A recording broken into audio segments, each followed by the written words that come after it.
Jangan lupa subscribe YouTube channel Metro TV News dan jangan lupa nyalakan notifikasinya. Pemirsa, lalu bagaimana menjamin bantuan logistik bisa terdistribusi secara merata kepada para pengungsi? Sudah bersama kami melalui sambungan Zoom, Kabid Humas Polda Sulbar, Kombes Pol Syamsu Ridwan. Selamat malam Pak Syamsu. Selamat malam Mbak. Ya, Pak Syamsu, bagaimana pengamanan jalur distribusi bantuan korban gempa di Sulawesi Barat sejauh ini? Ya, kita ketahui bersama bahwa pada hari Jumat ini setelah terjadinya gempa, akses jalur dari Makassar menuju tempat putus karena adanya beberapa longsoran, sehingga jalur distribusi menggunakan jalur alternatif melalui Makassar. Namun kemarin sudah bisa terbuka kembali berkat bantuan dari unsur terkait, Basarnas, dari BNPB, dan tentunya TNI. Sehingga saat ini untuk jalur distribusi bisa digunakan melalui 3 jalur, baik itu udara, laut maupun dari darat. Ya, Pak Syamsu, banyak video yang beredar yang menunjukkan warga berebutan bantuan di jalan. Bagaimana mengantisipasi agar hal ini tidak terjadi? Kalau itu terjadi sekitar H1 ya, bahwa adanya ketakutan dari warga yang tidak dampak tidak mendapatkan bantuan. Namun hingga kemarin kita sudah melakukan tindakan kegiatan untuk mengamankan jalur distribusi. Untuk jalur distribusi melalui darat dari Makassar menuju ke Mamuju, kami sudah menambah pos di Lunda. Yang kedua, bagi donatur yang ingin memberikan bantuan atau mengirimkan bantuan, diharapkan untuk melaporkan ke Polres terdekat atau polisi dilalui. Kita sudah bersama kalau jalur dari Makassar menuju Mamuju ada 2 polres yang bisa dilalui, yaitu Polman dan Polres Majene. Sedangkan untuk jalur distribusi dari arah Palu, itu ada 2 polres yang bisa dilalui, yaitu Polres Pasangkayu dan Polres Mateng. Ini diharapkan tolong bagi donatur yang ingin memberikan bantuan, lebih dulu koordinasi dengan polres-polres terdekat tersebut. Oke. Untuk distribusi bantuan, dari pantauan Polda sendiri, apakah distribusi ini fokus pada lokasi pengungsian yang ditetapkan oleh pemerintah setempat saja? Ya, untuk saat ini memang kita memberikan bantuan sesuai dengan data ada 12 tempat pengungsian di Mamuju ini.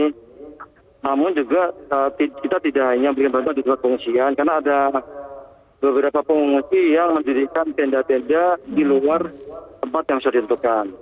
Nah, oleh karena itu, bagi mereka yang menempati tenda-tenda atau tempat-tempat yang tidak di dalam lokasi pengungsian, agar melaporkan ke pos pengungsian terdekat, sehingga bisa didata dan kita bisa menyalurkan ke tempat-tempat tersebut. Kami memberikan bantuan kepada seluruh warga masyarakat yang kena dampak dari gempa bumi. Oke. Artinya Pak Syamsu, untuk pengawalan jalur distribusi untuk mereka yang berada di titik pengungsian yang didirikan secara mandiri oleh warga ini seperti apa? Ya, jadi kita bersama ada 12 tempat pengungsian dan diberikan pos pengamanan juga, sehingga untuk pemberian bantuan mereka mendatangi ke pos-pos tersebut untuk menerima distribusi bantuan. Seperti kita bersama bahwa kami juga mengucapkan terima kasih pada semua donatur yang telah memberikan secara bertahap, sudah bisa diterima di pos induk yang saat ini berada di kantor gubernur, yang satgasnya adalah diketuai oleh Pak Dantem dan wakil ketuanya adalah Pak Polda. Dan itu juga ada pos-pos lain, misalnya di Polda Sulbar, juga ada di Polresta, di Kodim dan sebagainya. Ada berapa Pak jumlah personil yang diturunkan untuk mengawal bantuan ataupun mengawal distribusi bantuan ini? Untuk yang mengawal itu panjang jalur distribusi, yaitu dari mulai Polres Majene, Polman dan Mateng ini kita libatkan semuanya, termasuk kendaraan-kendaraan pengawalan. Sedangkan untuk dari Polda sendiri kita sudah menurunkan tim dari Direktorat Lalu Lintas dan dari Satbrimobda. Ada sekitar lebih dari 300 orang yang kita siapkan untuk melakukan pengamanan dan pengamanan distribusi ini.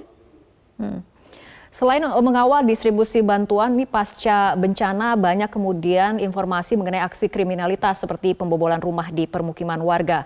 Bagaimana kemudian polisi juga fokus selain mengawal distribusi bantuan juga pengamanan di sana? Ya, terkait dengan aksi pembobolan sampai saat ini belum ada, Mbak. Namun yang jelas untuk mengantisipasi kita juga telah melakukan kegiatan patroli di setiap atau sepanjang rumah-rumah yang ditinggalkan. Yang kedua juga kita menempatkan pos dan personil di objek-objek vital. Misalnya seperti saat ini ada salah satu mall seperti Matot yang juga terkena dampak dan sebagian runtuh. Itu juga kita tempatkan pos pengamanan. Di beberapa minimarket juga kita juga telah tempatkan personil untuk pengamanan. Sekaligus juga kegiatan-kegiatan patroli setiap jamnya. Oke. Selain itu pasca gempa juga banyak beredar kabar hoax seperti itu Pak di masyarakat yang tidak jarang menimbulkan kepanikan dan juga keresahan di kalangan masyarakat. Bagaimana kemudian tindakan dari polisi? Ya, kami berharap pada masyarakat agar untuk mencari informasi kepada sumber yang dipercaya. Dan ini terkait dengan keadaan bencana berarti BMKG. Jadi sumber dari BMKG harus dipercaya. Yang kedua, untuk masyarakat juga jangan mengedarkan atau men-sharing berita-berita yang sifatnya tidak dari sumber yang terpercaya. Selanjutnya juga kami dari Polda Sulbar juga selalu memberikan sosialisasi mengimbau masyarakat agar tidak panik, kita patuhi apa yang menjadi informasi dari pemerintah dan BMKG terkait dengan masyarakat. Yang pertama, jangan berada di antara gedung-gedung yang tinggi ataupun di dalam rumah. Lebih baik menghindari gedung-gedung yang tinggi. Yang kedua, untuk masyarakat juga tidak berada di sepanjang bibir pantai. Dan yang ketiga adalah agar mencari tempat pengungsian ada di bukit atau di atas ya, di atas ketinggian. Namun juga harus hati-hati terkait dengan adanya antisipasi longsor ya, sehingga juga jangan sampai di lereng bukit yang curam sehingga tidak ada dampak atau korban berikutnya. Baik, terima kasih Kabid Humas Polda Sulbar, Kombes Pol Syamsur Ridwan telah berbincang bersama kami dalam Prime Time News untuk malam hari ini.